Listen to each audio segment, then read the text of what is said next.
साथियों, नगीना के सांसद चंद्रशेखर आजाद 2027 की तैयारी के लिए पूरे उत्तर प्रदेश में भाईचारा बनाओ अस्तित्व बचाओ के माध्यम से प्रबुद्ध जन सम्मेलन कर रहे हैं, जिसमें बहुत ही भारी संख्या में लोग उमड़ रहे हैं और इससे ये लगता है कि उत्तर प्रदेश में कुछ नया होने वाला है। इसी बीच चंद्रशेखर आजाद उत्तर प्रदेश के अलीगढ़ में आयोजित अस्तित्व बचाओ भाईचारा बनाओ प्रभुत्व जन सम्मेलन में अपने के बीच पहुंचे थे। उन्होंने बोला कि मंच पर पहली ओबीसी की जाति जनगणना का मुद्दा केंद्र सरकार द्वारा अन्य पिछड़ा वर्ग ओबीसी की जाति आधारित जनगणना जानबूझकर न कराना सामाजिक न्याय के सिद्धांतों के खिलाफ एक सोचा समझा षड्यंत्र भी है। यह बहुजन समाज की वास्तविक संख्या और उसके अधिकारों को दबाने का हक है। दूसरा, आरक्षण और संविधान का विश्लेषण। वर्तमान शासन व्यवस्था आरक्षण पर को निष्प्रभावी करने और संविधान की मूल भावना को कमजोर करने में लगी हुई है। हमें परम पूज्य बाबा साहब अम्बेडकर जी द्वारा प्रदत्त संवैधानिक अधिकारों की रक्षा के लिए सतत जागरूक और संगठित रहना है। तीसरा, ईवीएम प्रणाली का लोकतंत्र पर प्रभाव। इलेक्ट्रॉनिक वोटिंग मशीन ईवीएम के माध्यम से चुनाव कराना लोकतंत्र की पारदर्शिता और जन विश्वास के विरुद्ध है। यह व्यवस्था शासन वर्ग के षड्यंत्र का हिस्सा बताती है, जिसका उद्देश्य चुनाव प्रक्रिया को नियंत्रित करना है। चौथा, दलित, पिछड़े, आदिवासी वर्ग और अल्पसंख्यक व मुस्लिम पर बढ़ते जा रहे अत्याचार। वर्तमान समय में अनुसूचित जाति, जनजाति, पिछड़ा वर्ग, मुस्लिम समाज पर होने वाले अत्याचारों को चिंताजनक वृद्धि हो गई है। यह न केवल संवैधानिक मूल्यों पर आघात है, बल्कि सामाजिक ताने बाने को भी छिन्न भिन्न करता है। पांचवा, प्राइवेट सेक्टरों में आरक्षण की मांग। सरकारी क्षेत्र में निजीकरण के कारण आरक्षण प्राप्त अवसर सीमित होते जा रहे हैं। यह आवश्यक है कि प्राइवेट सेक्टर में अनुसूचित जाति, जनजाति, पिछड़ा वर्ग आरक्षण मिले, ताकि समावेशी विकास सुनिश्चित किया जा सके। छठा, मंडल कमीशन की सिफारिशों को पुनः लागू करना।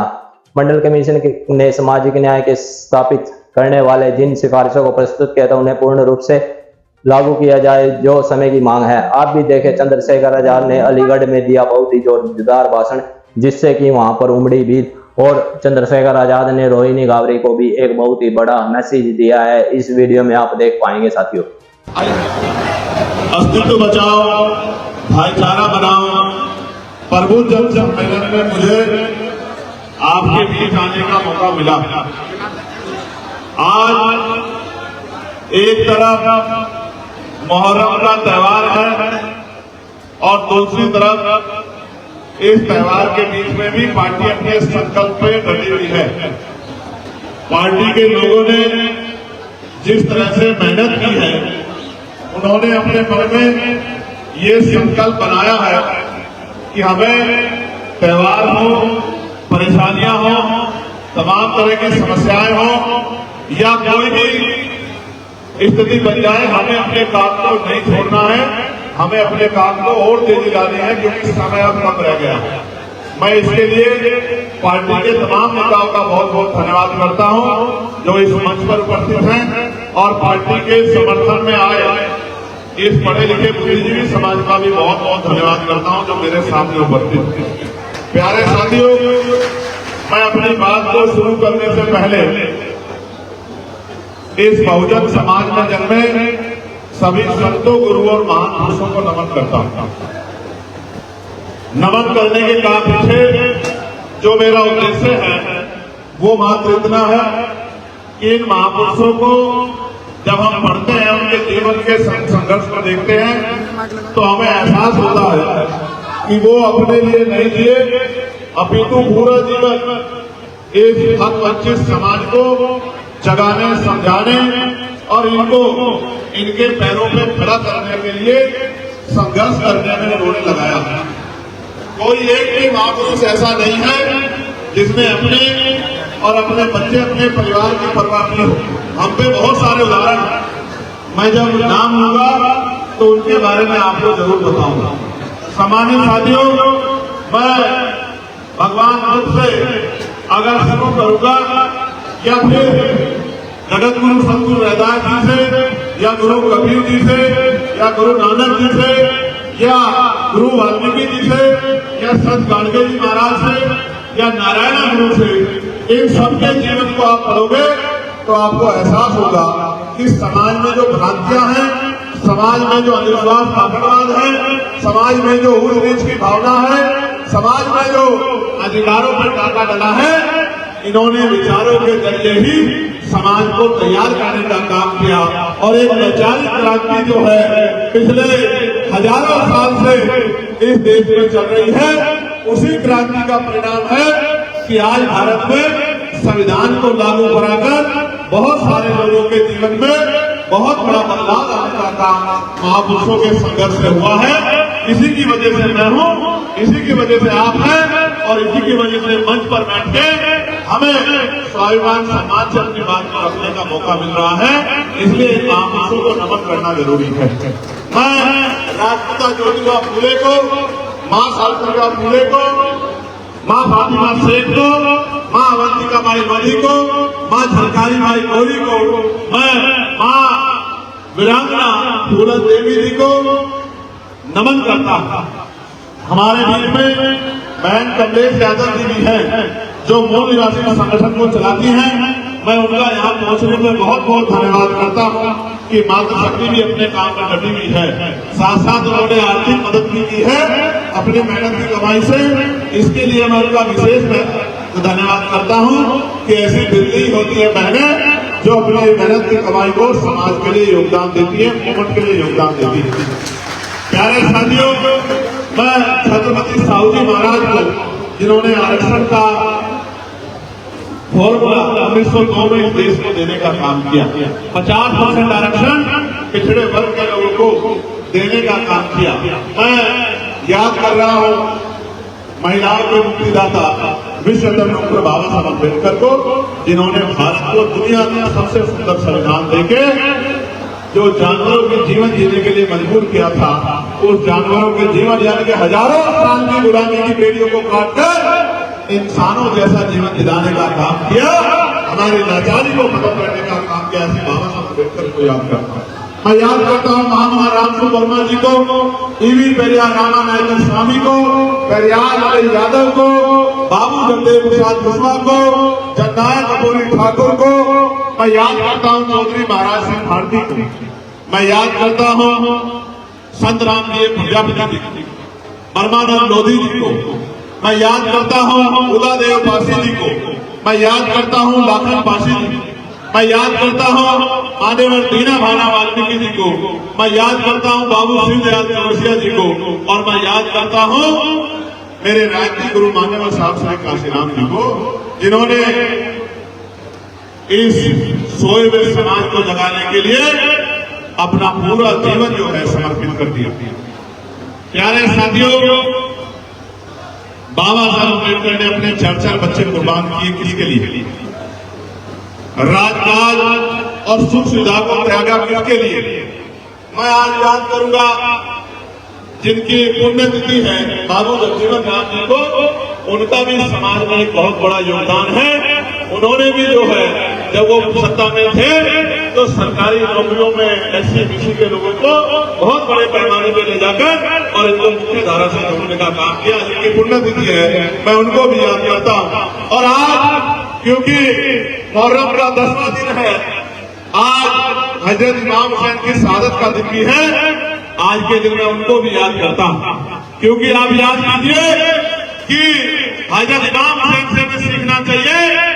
जैसे बाबा साहब अम्बेडकर के बारे में मैंने आपको बताया कि अपने 4 बच्चे कुर्बान किए, वैसे हजरत इमाम हुसैन साहब ने जंग के मैदान में करबला में उनके बच्चे जो हैं भूखे प्यासे मौत की तरफ आगे बढ़ रहे थे, उन्होंने तानाशाही के आगे झुकना स्वीकार नहीं किया, तानाशाही के खिलाफ लड़ना स्वीकार किया, तानाशाही के जालिम के आगे झुकने नहीं देंगे, के जालिम का मुकाबला करने का काम किया। इस अलीगढ़ की धरती में खड़े होकर मैं हजरत इमाम हुसैन साहब को याद करता हूँ कि किस तरह हक की लड़ाई लड़ी जाती है और घुटने नहीं देके शहादत दी जाती है। बलिदान हो जाए, गर्दन कट जाए, लेकिन दुश्मन के आगे गर्दन झुकनी नहीं चाहिए। ये बहुत बड़ा पैमाना, ये बहुत बड़ा उदाहरण हमारे सामने है। प्यारे साथियों, आज यहाँ जिन साथियों की वजह से उत्तर प्रदेश में आज 9वां सम्मेलन, निमेश साहब 10वां कह रहे थे, हाँ 10वां ही बैठता, लेकिन 9वें सम्मेलन की जो गोरखपुर में था परमिशन कैंसिल कर दी गई थी, इस वजह से 9वां नहीं हो पाया। इसलिए आज 9वां सम्मेलन हम लोग कर रहे हैं। वो नोबल सम्मेलन आने वाले समय में हम लोग करेंगे प्यारे साथियों। आज ये जो प्रबुद्धन सम्मेलन हम लोग कर रहे हैं, इसका उद्देश्य क्या है ये बात मैं आपको समझाना चाहता हूँ। ये प्रबुद्धन सम्मेलन इसलिए किया जा रहा है कि बहुत सारी पार्टियां ये कहती हैं कि एक ही जात के लोग प्रबुद्ध होते हैं। वो पुराने समय से एक ही जाति के लोगों का प्रबुद्धन सम्मेलन कराते हैं और ये कहते हैं कि यही प्रबुद्ध है, यही रास्ता दिखाएंगे, इनके पीछे हमें चलना है। और मैं कानून को मानने वाला चंद्रशेखर आजाद और आजाद गुलामी की बेड़ियों को काट के अपनी मानसिक गुलामी को छोड़ के आजाद हुए समाज से ये आज प्रबुद्धन सम्मेलन के माध्यम से ये बात रखना चाहता हूँ कि मनवादी व्यवस्था में तो ये बात मानी जाती थी कि जाति के आधार पर कोई प्रबुद्ध हो सकता है, लेकिन बाबा साहब अम्बेडकर के संविधान ने तो ऐसी व्यवस्था की है।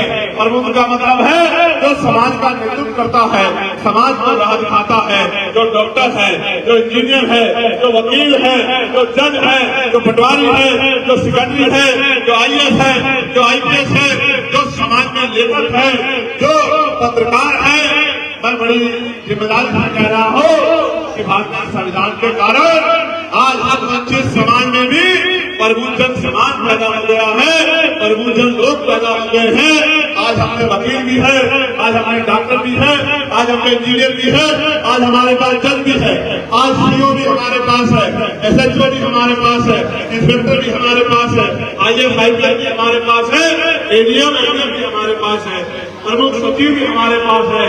आज इस संविधान की वजह से वंचित समाज की महिलाएं राष्ट्रपति बनने लगी है।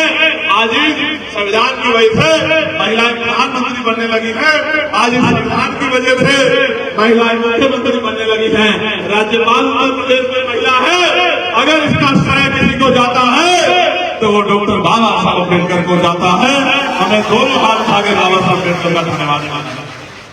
प्यारे साथियों, ये जो प्रबुद्धन सम्मेलन है ये एक आईना है अपने समाज को, जो हर वंचित बहुजन समाज है उनको बताने के लिए कि लोकतंत्र में तो जिनका वोट होता है वही सबल होते हैं, वही ताकतवर होते हैं, वही पॉलिसी बनाते हैं, वही लोगों के लिए पॉलिसी बना के लोगों के जीवन को सुगम बनाते हैं।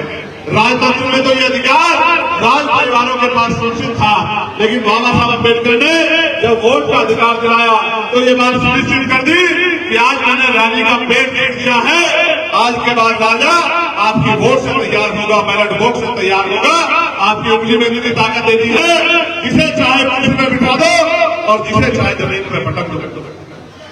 मगर मेरे भोले वाले समाज के लोगों, बाबा साहब ने तो कहा था जिस समाज में 10 डॉक्टर, 10 इंजीनियर, 10 वकील तैयार हो जाएंगे, उस समाज के हक अधिकार को कोई छीन नहीं सकता। आज तो आप पे लाखों डॉक्टर, लाखों इंजीनियर, लाखों जज, लाखों वकील तैयार हो गए हैं। देखिए देश में आपके हालात क्या है, ये आपको अपने और अपने परिवार के, अपने रिश्तेदारों के बीच में चिंतन करना चाहिए। आज हमें तमाम तरह से हमारे अधिकारों को लूटा जा रहा है, आज हम पे हिंसा की जा रही है, हमारी बहन बेटियों को अपमानित किया जा रहा है, हमारी सामाजिक आजादी को छीना जा रहा है, हमारे राजनीतिक अधिकारों को धन का प्रयोग करके इस लोकतंत्र को धनतंत्र बनाया जा रहा है। गांव के प्रधान से लेके और सांसद के चुनाव में इतना पैसा खर्च होता है कि कोई गरीब का बच्चा आगे नहीं बढ़ सकता, कोई गरीब आदमी आगे नहीं बढ़ सकता। पैसे वाले लोग ही गांव के सरपंच से लेके और प्रधानमंत्री बन रहे हैं। तो हमारी सामाजिक, धार्मिक, राजनीतिक अधिकारों पे जिस तरह का हमला हो रहा है, हम उसके लिए क्या कर रहे हैं? क्या हम उसके लिए तैयार है या नहीं है? आज जिस तरह की हिंसा हम पे हो रही है, उस हिंसा से निपटने के लिए हम लोग तैयार है या नहीं है? जिस तरह का न्याय, जिस तरह का हमारे अधिकारों पे हमला हो रहा है, जो बाबा साहब अम्बेडकर अकेले करके चले गए, उनकी इतनी संतानें उनके दिए गए अधिकार को क्यों नहीं बचा पा रही है, ये आज हमारे सामने है। भाई, मैं चंद्रशेखर आजाद तो आपके सामने हूँ। पिछले 12-13 साल से दिन रात एक करके बहुजन समाज को जगाने का काम कर रहा हूँ, उसको अपनी ताकत का एहसास कराने का काम कर रहा हूँ। सड़क के माध्यम से भी करता हूँ, जेल जाना पड़ता है तो वहां से भी करता हूँ, लाठियां खानी पड़ती है वहां से भी करता हूँ, गोली खानी पड़ती है वहां से निकलता हूँ, तमाम तरह से मानसिक उत्पीड़न किया जाता है उससे भी करता हूँ, लाठियां भिजा के हड्डियां तोड़ दी जाती है उससे भी करता हूँ, और अब पार्लियामेंट के माध्यम से भी आपकी आवाज को उठाने का काम करता हूँ। देश भर का कोई ऐसा विषय नहीं है जिसको मैं उठाने का काम नहीं करता। आज भी यहाँ पर बैठे बैठे मेरे पास कुछ ज्ञापन मुझे सौंपे गए हैं। मैं पंचायत सहायकों का एक ज्ञापन मेरे पास आया है, मैंने उसमें पत्र में लिखा था, मैं पंचायत सहायकों को विश्वास दिलाता हूं इस बार पार्लियामेंट में उनकी मांग को हम लोग जोर शोर से उठाएंगे। प्यारे साथियों, अब आवाज को आगे बढ़ाते हैं, लेकिन आगे बढ़ाने से पहले आपको और मुझे यहाँ जिनकी वजह से हम लोग आप आए हैं, मैं अपनी पार्टी के उन तमाम नेताओं का धन्यवाद देता हूँ। हमारे प्रदेश के अध्यक्ष सुनील चित्तौड़ जी, भाई राष्ट्रीय कोर कमेटी के मेंबर और राजस्थान के प्रभारी सतपाल चौधरी जी, महेश चंद्रा जी, हमारे पूर्व विधायक जिन्होंने लंबे समय से यहाँ पार्टी के झंडे को मजबूत करने का काम किया है और पार्टी को ताकत देने का काम किया है। इस बीच में उनके परिवार में भी कई सारी परेशानी आई है। महेंद्र चौधरी जी, गुफरान नूर साहब, अमर सिंह यादव जी पूर्व विधायक, बहन अर्चना गौतम जी, पिताम्बर सिंह प्रजापति जी, रविंद्र बघेल जी, वीरेंद्र सिंह सूर्यवंशी जी, मंडल अध्यक्ष युवा मोर्चा मोनू जाटव जी, वेद प्रकाश जी जो किसान मोर्चा के मंडल अध्यक्ष हैं, चौधरी ओमवीर सिंह सुमन जी जो मिशन 78 के मंडल अध्यक्ष हैं, मोहम्मद नईमुद्दीन जी जो मुस्लिम भाईचारा के मंडल अध्यक्ष हैं, ललित गौतम जी जो लीगल सेल के मंडल अध्यक्ष हैं, योगेश गौतम जी जो मंडल प्रभारी स्वच्छता अभियान के, डॉक्टर चंद्र बोस जी, श्रीमती दुर्गेश कुमारी जी, सुमन गौतम जी, पूरण सिंह जी, रामनाथ सिंह जी, जगदीश माहौल जी, देवी सिंह रोहेला जी, अतुल वाल्मीकि जी, पुष्पेंद्र प्रजापति जी, विनय यादव जी, रिजवान अहमद जी, प्रकाश चंद जी, विशाल जी, उदयवीर सिंह जी,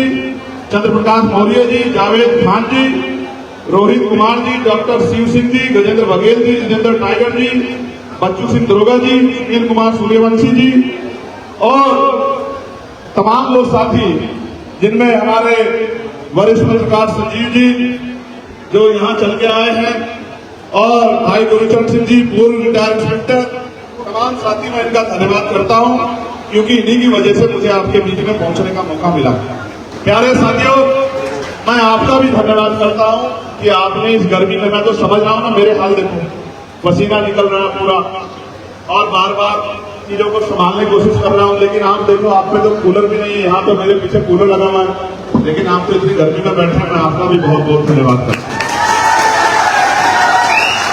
मैं अपनी बहनों का भी बहुत बहुत धन्यवाद करता हूँ जो बहनें हमारे यहाँ बैठी हैं, जो अपना काम छोड़ के आई हैं, अपनी बहनों का बहुत धन्यवाद करता हूँ। प्यारे साथियों, हमने कुछ विषय, हेलो भाई ऐसा मत करो, प्रबुद्धजन सम्मेलन के जरिए कुछ विषय हमने जो बहुत महत्वपूर्ण विषय है उन पर चर्चा कराने का एक जिम्मेदारी उठाई है। आप समाज का पढ़ा लिखा तबका है, आज आप यहाँ आए हैं, यहाँ से खाली हाथ लौट जाओगे तो इससे समाज का कोई भला नहीं होगा। आप जब यहाँ आए हैं तो मेरे द्वारा जो बातें आपको बताई जा रही हैं, मैं आपसे आशा विश्वास करूंगा कि आप उन पे जाके अपने गांव में, बस्तियों में, परिवारों में, रिश्तेदारों में, बच्चों से, बच्चियों से, माओ से, बहनों से चर्चा जरूर करेंगे। करेंगे नहीं करेंगे बताओ? दोनों हाथ उठा के बताओ जो लोग चर्चा करेंगे। उठा के रखो 15 मिनट तभी मानूंगा मैं इस बात को। दोनों हाथ उठा के रखो 15 मिनट तभी माना जाएगा कि आप चर्चा कर पाओगे। अच्छा बैठ जाओ बैठ जाओ बैठ जाओ बैठ जाओ, नीचे कर लो, धन्यवाद। प्यारे साथियों, एक मांग जो हमने सबसे पहले पार्लियामेंट में उठाई वो थी जातिगत जनगणना की, कि देश में 1931 के बाद, 1931 के बाद 2025 आ गया है, अभी तक जातिगत जनगणना नहीं हुई है। इसलिए हमने मांग उठाई थी पार्लियामेंट में भी। काशीराम साहब कहते थे जिसकी इतनी संख्या भारी उसकी उतनी हिस्सेदारी। हमने पहले दिन जब मैं पार्लियामेंट में गया तो सबसे पहले यही मांग उठाई कि बाबू जगदेव प्रसाद कुशवाहा कहते थे कि धन धरती राजपाट बट के रहेगा, शोषितों को उनका हक मिलेगा। मैंने पार्लियामेंट में कहा कि जातिगत जनगणना होनी चाहिए। अभी कुछ दिन पहले सरकार ने कहा जातिगत जनगणना हम लोग कराएंगे, लेकिन बात सिर्फ जातिगत गणना की नहीं है। जातिगत गणना तो एक शुरुआत है। जातिगत गणना में ये जानकारी बहुत जरूरी है कि इस देश में पिछड़ों की आबादी कितनी है, इस देश में दलितों की, आदिवासियों की आबादी कितनी है, इस देश में सामान्य जाति की आबादी कितनी है। ये तो एक पहलू हुआ। असल बात ये जानना है कि किसके घर में 4 पहियों की गाड़ी है, किसके घर में 2 पहियों की गाड़ी है, किसके पास खेती के योग्य जमीन है, किसके पास पक्का मकान है, किसके पास पक्की दुकान है, किसके पास हेलीकॉप्टर है, किसके पास हवाई जहाज है, किसके पास बस है, किसके पास एयरपोर्ट है, किसके पास पोर्ट है, किसके पास सरकारी नौकरी है, किसके पास पहनने को कपड़े हैं, किसके पास खाने को राशन है, किसके बैंक में कितना पैसा है, और कौन है जो चुनाव पे भूखा सो रहा है, वो कौन है? वो कौन है जो मस्जिदों के गुरुद्वारों के बाहर भीख मांग रहा है? वो कौन है जिसके सर पे छत नहीं है? वो कौन है जो जनरल डिब्बों में, सब बोगियों में, एक बोगियों में हजार लोग जानवरों की तरफ भर के जा रहे हैं? इसकी जानकारी लगनी चाहिए। ये कौन लोग हैं जो ट्रेन के एसी वाले डब्बे का टिकट नहीं करा पा रहे हैं? ये कौन लोग हैं जिनकी बहन बेटियों पे जुल्म हो रहा है? ये कौन लोग हैं जिनको देश के प्रधानमंत्री सस्ता राशन दे रहे हैं? इसकी जानकारी आनी चाहिए और देश के सामने वो जानकारी जानी चाहिए। हर एक आदमी को पता होना चाहिए कि उनकी संख्या क्या है और उनको बजट में से मिल क्या रहा है। सारा खेल इस देश में ना जाति की लड़ाई है ना धर्म की। जानबूझ के दुश्मन जो सत्ता में बैठा है वो जाति के आधार पर लड़ाता है, धर्म के आधार पर लड़ाता है। उसका कारण क्या है जानो। अगर जाति की लड़ाई से निकल जाओगे तो धर्म की लड़ाई में फंस जाओगे, और धर्म की लड़ाई से निकल जाओगे तो अपने बच्चों के लिए अच्छे स्कूल, कॉलेज, यूनिवर्सिटी, रोजगार, नौकरी, जमीन, उद्योगों की मांग करोगे, अच्छे खाने की मांग करोगे, अच्छी सड़कों की मांग करोगे, सस्ती बिजली की मांग करोगे, पानी की मांग करोगे, व्यवसाय की मांग करोगे, खेती की जमीन की मांग करोगे, किसान की आमदनी की मांग करोगे। मगर करोगे तो तभी जब जाति और धर्म की लड़ाई से निकलोगे। इसलिए जाति और धर्म की लड़ाई से ना निकल जाओ। बहुत सोची समझी साजिश से जातियों में बांट के, धर्म में बांट के, ऊंच नीच पैदा करके इस व्यवस्था पे राज बना के रखने के लिए किया गया। इसलिए हमने ये कहा कि जातिगत गणना होनी चाहिए और पिछड़ों को 52% पिछड़ों को 52% आरक्षण मिलना चाहिए। सरकारी नौकरी में हिस्सेदारी मिलनी चाहिए। आप ये बताओ, अगर पिछड़ों को 52% नौकरी मिलेगी आपको तो दिक्कत नहीं है? दोनों हाथ उठा के बताओ, आपको तो दिक्कत नहीं है? मैं बात यही बताना चाहता हूं, जो लोग कहते हैं कि इनका हक ये खा रहे हैं, इनका हक ये खा रहे हैं, हम मूल निवासी किसी का हक नहीं खा रहे हैं। हमें तो आपस में लड़ा के, और लड़ाने वाला राज कर रहा है और उसकी कोई पार्टी नहीं है। वो एक विचारधारा है जिसको हम ब्राह्मणवादी विचारधारा कहते हैं। उसकी कोई जाति नहीं है, वो एक विचारधारा है जो अंग्रेजों के पास भी थी। फूट डालो, राज करो, उसी के शिकार हम लोग इस देश में हो। प्यारे साथियों, मैं चंद्रशेखर आजाद आपको विश्वास दिलाता हूं कि गणना भी होगी और 52% पिछड़ों को 52% आरक्षण भी मिलेगा। 25% शेड्यूल कास्ट सर्विस ट्राइब के लोगों को 25% आरक्षण भी मिलेगा। लेकिन अभी मीडिया ने मुझसे एक दिन पूछा कि भाई अगर जातिगत गणना होगी तो जातिवाद बढ़ेगा। तो भाई मुझे बताओ, जातिगत गणना से जातिवाद बढ़ता है या इटावा में कथा करने वाले की चोटी काट के और पेशाब से उसको जो है मिला के जातिवाद करता है, ये बताने का काम करो। आप झूठ मत बोलो। आप ये बताओ, पिछड़े वर्ग का आदमी प्रधानमंत्री तो बन सकता है लेकिन व्यास की गद्दी पे नहीं बैठ सकता। ये बताने का काम करो। आप ये बताने का काम करो कि जिनका राजकाज होता है उन्हीं को सम्मान मिलता है।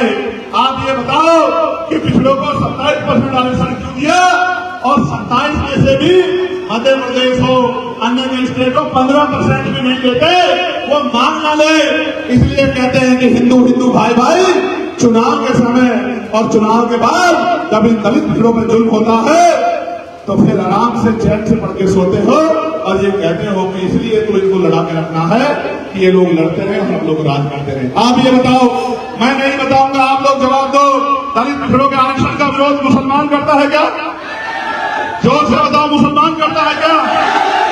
तो यही तो करते हैं जो हमें चुनाव के समय भाई कहते हैं और चुनाव के बाद हमारे संवैधानिक अधिकारों के खिलाफ मोर्चा निकालते हैं, धार्मिक सभाएं करते हैं, प्रेस मीडिया में बैठ के कहते हैं कि आरक्षण आर्थिक आधार पे होना चाहिए। 10% हो तो गया आर्थिक आधार पे, हुआ नहीं हुआ?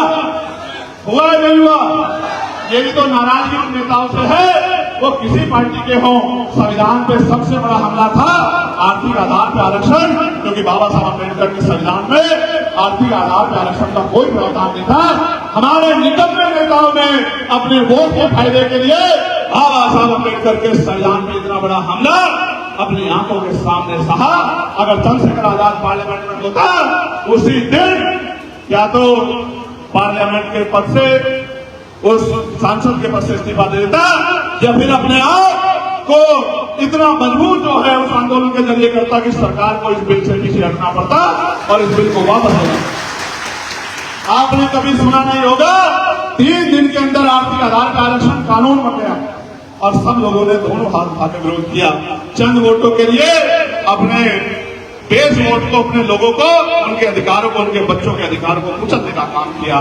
ये हम सबके सामने हुआ। ये किससे छिपा हुआ नहीं है। ये ऐसा नहीं कि बंद कमरे में हुआ हो। आपको पता भी है कि वो पार्टियां कौन सी है और वो नेता कौन से हैं जिन्होंने इस संविधान पे हमले का दोनों हाथ उठा के समर्थन किया और स्वागत किया। प्यारे साथियों, बाबा साहब पे हमला ये नहीं है कि बाबा साहब की स्टैच्यू तोड़ दी है। बाबा साहब पे हमला ये नहीं है कि जय भीम ने कहा है। बाबा साहब पे के संविधान पे हमला ये नहीं है कि आपके साथ बैठे खाना नहीं खाया है।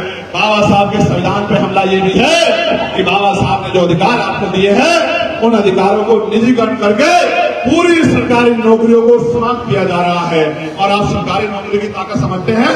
अगर मेरे पिताजी प्राइमरी स्कूल के हेडमास्टर नहीं होते, प्राइमरी स्कूल में टीचर नहीं होते, तो वो अपने बेटे को अच्छी शिक्षा नहीं दिला पाते। और अगर वो शिक्षा नहीं दिला पाते तो आज चंद्रशेखर राव के सामने खड़े होकर यूं दहाड़ नहीं रहा होता जो अपनी बात को रख नहीं रहा। और सिर्फ यहाँ नहीं, आपको याद होगा बहुत सारी पार्टियां कहती थी कि अकेले चंद्रशेखर क्या करेंगे, ये तो भीड़ में दिखाई भी नहीं देंगे, इनको तो पता भी नहीं चलेगा। आप बताओ, पार्लियामेंट में चंद्रशेखर अकेला दिखाई देता है नहीं देता? बताओ, देता है नहीं देता है? आपके मुद्दों को उठाता नहीं उठाता है? अकेला सब पे भारी पड़ता है नहीं पड़ता है? क्योंकि अकेला नहीं है ना, आप सब लोग उसके साथ खड़े हो। इस बात को सरकार जानती है। प्यारे साथियों, आप मेरे विरोधियों के भाषण सुनो। कोई किसी करके कहता है कि लड़ाई तब तक जारी रहेगी जब तक इसकी सदस्यता नहीं चली जाती। कोई ट्वीट करके कहता है कि लड़ाई जब तक जारी रहेगी जब तक इसकी सदस्यता नहीं चली जाती। कोई महिला आयोग की नेता कहती है कि जब तक इसकी सदस्यता नहीं जाती हम लोग चैन से नहीं बैठेंगे। एक अकेला चंद्रशेखर आजाद और उसकी पार्लियामेंट की आवाज इतनी भारी हो गई है सब लोगों पे, इन तमाम दलों पे, ये कहते हैं उसकी सदस्यता ले जा हमें छीननी है। अबे भैया, मैं तो उस मिट्टी का बना हूं। मुझे तो हमारी पार्टी के लोगों ने जबरदस्ती कहा कि आप चुनाव लड़ो, आपको भेजेंगे। मैंने तो पार्टी के लोग यहाँ बैठे हैं, ये कहा था किसी को लड़ा के भेज दो, मैं तो जमीन पे काम करने वाला आदमी हूँ। इन्होंने मुझसे कहा कि आप भाई आप ही को जाना है, आप बोलोगे तभी बात मजबूत होगी, तभी सरकारों में असर पड़ेगा। मैं सस्ता की परवाह नहीं कहता, ना आज करता ना कभी करता। कल की जाति आज चली जाए, आपने वोट से दी थी, आपकी दीवी ताकत है, जिस दिन चाहे चली जाए लेकिन स्वाभिमान के साथ समझौता नहीं होगा। इसलिए मैंने आपसे कहा, मैंने आपको हजरत इमाम हुसैन का जो उदाहरण दिया था वो इसलिए दिया था कि उनके बच्चे कुर्बान हो रहे थे लेकिन उन्होंने समझौता नहीं किया। वो उन्होंने अपनी जान की बाजी लगा दी, जंग हार गए, कुर्बानी हो गई, शहादत हो गई, लेकिन लोगों के दिलों में जिंदा रहे और आज तक यजीद को कोई नाम लेवा नहीं है और हजरत इमाम हुसैन लोगों के दिलों में जिंदा है। मैं यही बात बता रहा हूं, मैं यही बता रहा हूं। मैं सस्ता की परवाह नहीं करता। मैं कहता हूं गवर्नमेंट को आज मेरी सस्ता छीन लो, मैं जितना ताकतवर जमीन पे हूं, ये 2027 में मेरे लोग बताने का काम करेंगे सस्ता कैसे छीनी जाती है। प्यारे साथियों, मैं आपसे जातिगत जनगणना पे बात कर चुका हूं, लेकिन मैं आपको यह भी बताना चाहता हूं, आरक्षण पे हमला तब भी हुआ था जब प्रमोशन में रिजर्वेशन जो आर्टिकल 16(4)A में मिला है, वो प्रमोशन में रिजर्वेशन छीन लिया गया था। और बुरी बात यह है कि उसको छीनने में, उसका बिल पाड़ने में दुश्मन से ज्यादा योगदान अगर किसी का था तो वो हमारे बहुजन समाज के गुमराह नेताओं का था, जिन्होंने अपनी पार्टी के चंद लोगों को खुश करने के लिए और दलित आदिवासी कर्मचारियों को जमीन करने का काम किया और पार्लियामेंट में उस बिल को भरवाने का काम किया, जिस बिल से प्रमोशन में रिजर्वेशन लागू होकर SC/ST के कर्मचारी मुख्य धारा में जाते हैं। ये उनका हमारी सोच का फर्क है। मैं आपको विश्वास दिलाता हूं, प्रमोशन में रिजर्वेशन लागू होकर रहेगा और ये SC/ST OBC सब लोगों को मिलेगा। मेरा आप लोगों को वादा, मेरी बात को आप याद रखें। प्यारे साथियों, पुरानी पेंशन की समस्या से कर्मचारी बड़े परेशान हैं। मैं आपको विश्वास दिलाता हूं, पुरानी पेंशन लागू करा के हम लोग रहेंगे। ये भी हमारे एजेंडे में, इस बात को भी आप नोट कर लो, पुरानी पेंशन लागू होकर रहेगी। प्यारे साथियों, पार्टी ने यह तय किया है कि निजी क्षेत्रों को तो खत्म, सरकारी क्षेत्रों को तो खत्म किया जा रहा है। मैं पार्लियामेंट में बिल लेके आया था कि निजी क्षेत्रों में, प्राइवेट सेक्टर में आरक्षण होना चाहिए। आप दोनों हाथ उठा के बताओ, क्या प्राइवेट सेक्टर में SC/ST OBC को आरक्षण मिलना चाहिए, नहीं मिलना चाहिए? बताओ, जोर से बताओ, मिलना चाहिए, नहीं मिलना चाहिए? अलीगढ़ की आवाज लखनऊ तक जानी चाहिए, मुख्यमंत्री जी के पास तक। बताओ, मिलना चाहिए, नहीं मिलना चाहिए? बताओ, मिलना चाहिए, नहीं मिलना चाहिए? बताओ, मिलना चाहिए, नहीं मिलना चाहिए? जब अगर लेना चाहते हो तो संघर्ष का जज्बा बना लो, ये मिलेगा भी और लागू भी होगा। साथ साथ ये जाति व्यवस्था हमें बांटने के लिए बनाई गई है। हम मूल निवासी बहुजन समाज के लोग एक ही परिवार के लोग हैं। मैं आपसे आग्रह करता हूं, घर से निकलो और जाति तोड़ो, समाज तोड़ो, भाईचारा बनाओ के आंदोलन को सफल बनाओ, एक दूसरे का हाथ पकड़ो और उसके दुख तकलीफ के साथी बनो।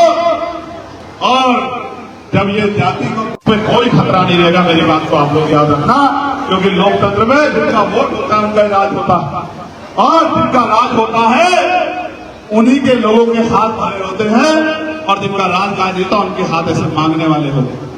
तो हमें मांगने वाले हाथ नहीं बना के रखने, हमें देने वाले हाथ बनाने हैं।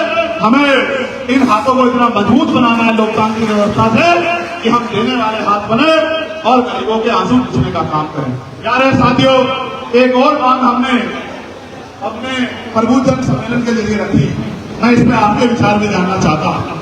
हालांकि मैं तो ईवीएम से जीता हूं, लेकिन फिर भी मैं मानता हूं कि इलेक्ट्रॉनिक वोटिंग मशीन से निष्पक्ष चुनाव नहीं हो रहा है। मैं आपसे पूछना चाहता हूं, क्या चुनाव ईवीएम से होना चाहिए, बैलेट पेपर से होना चाहिए? दोनों हाथ बागे बताओ, किससे होना चाहिए? ईवीएम से कह रहे हो?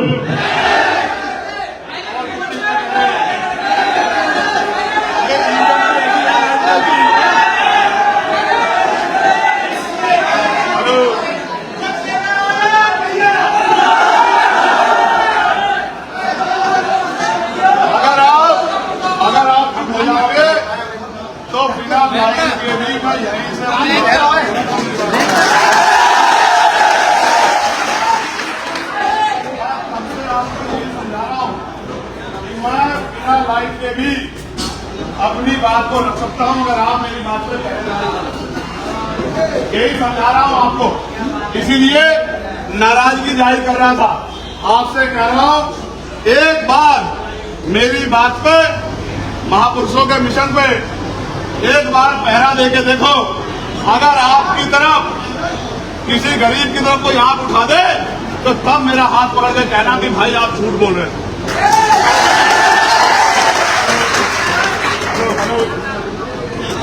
हेलो हेलो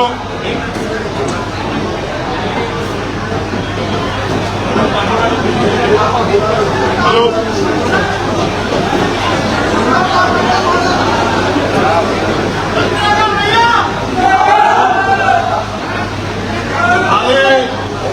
जिंदाबाद करने से बात बन जाती तो फिर तो काम करने की जरूरत ही खत्म हो जाती। हेलो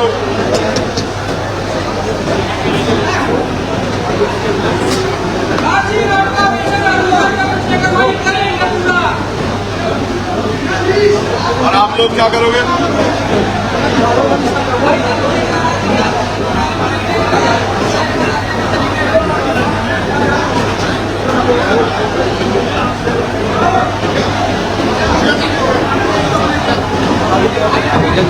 हेलो, तो इधर से लाइट की गैर मौजूदगी में देखो, मैं तो मानता हूं जो होता अच्छे के लिए होता है। मेरा हेलो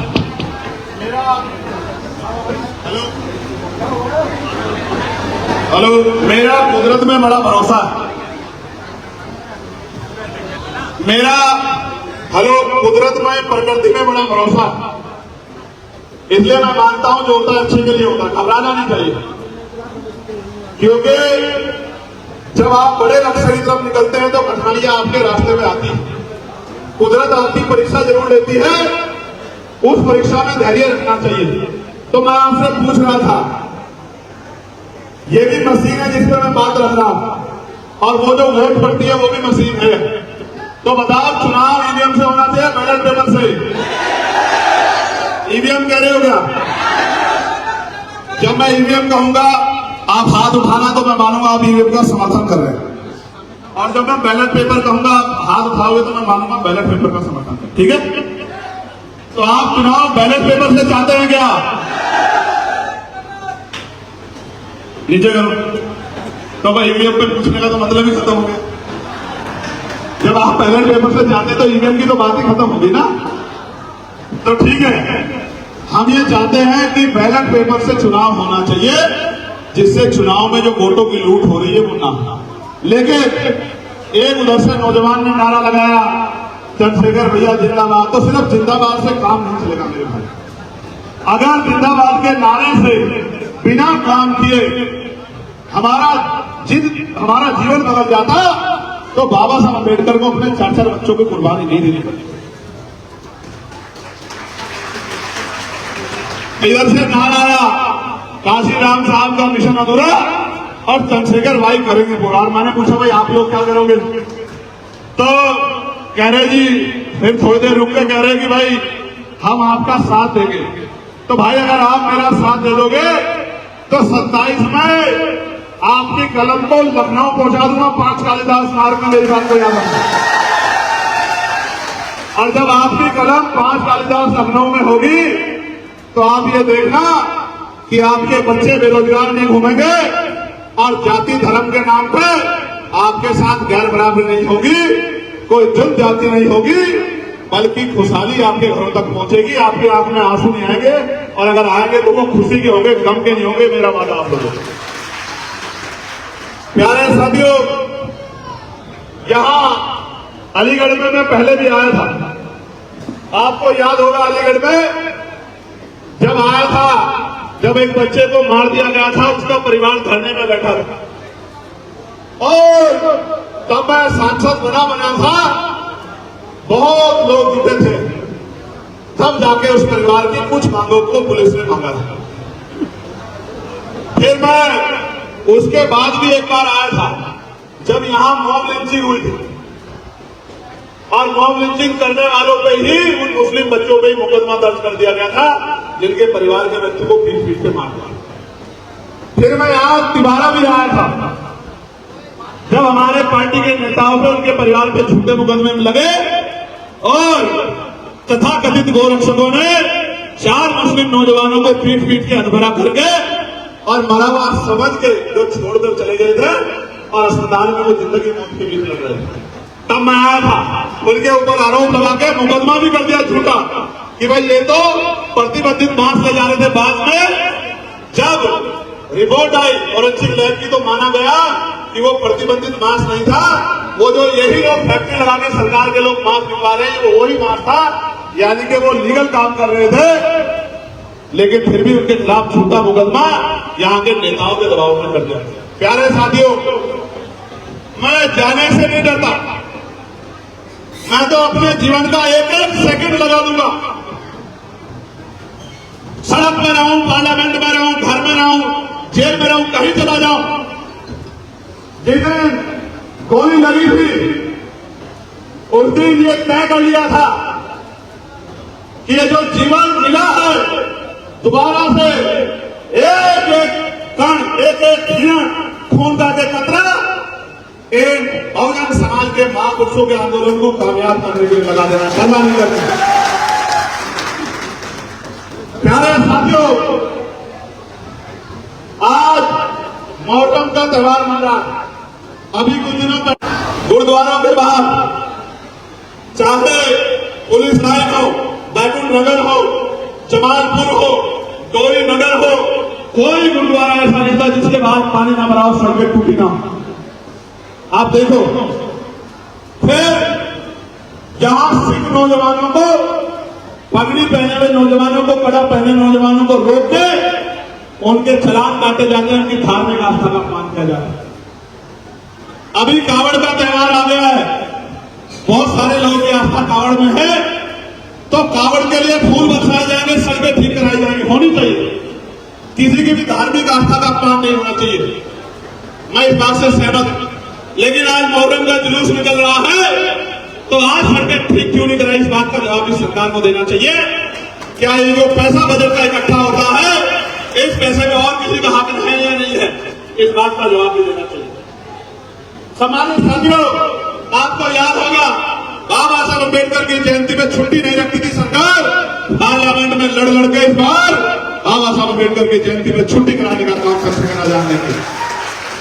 और मैंने तो कहा कि वो पहले कानून मंत्री, संविधान निर्माता, राष्ट्रीय पर्व बनना चाहिए। जैसे 15 अगस्त 26 जनवरी को मनाया जाता है, राष्ट्रीय पर्व बनना चाहिए। तो उन्होंने सोचा ये राष्ट्रीय पर्व मनवा के रहेगा, इसलिए छुट्टी करके यहीं की बात को टाल दो। लेकिन मैं आपसे कह रहा हूं, छुट्टी नहीं, राष्ट्रीय पर्व भी मनाया जाएगा। बाबा साहब अम्बेडकर के सम्मान से कोई समझौता नहीं होगा। आज जगह जगह पे बाबा साहब की स्टैच्यू तोड़ी जाती है, क्यों?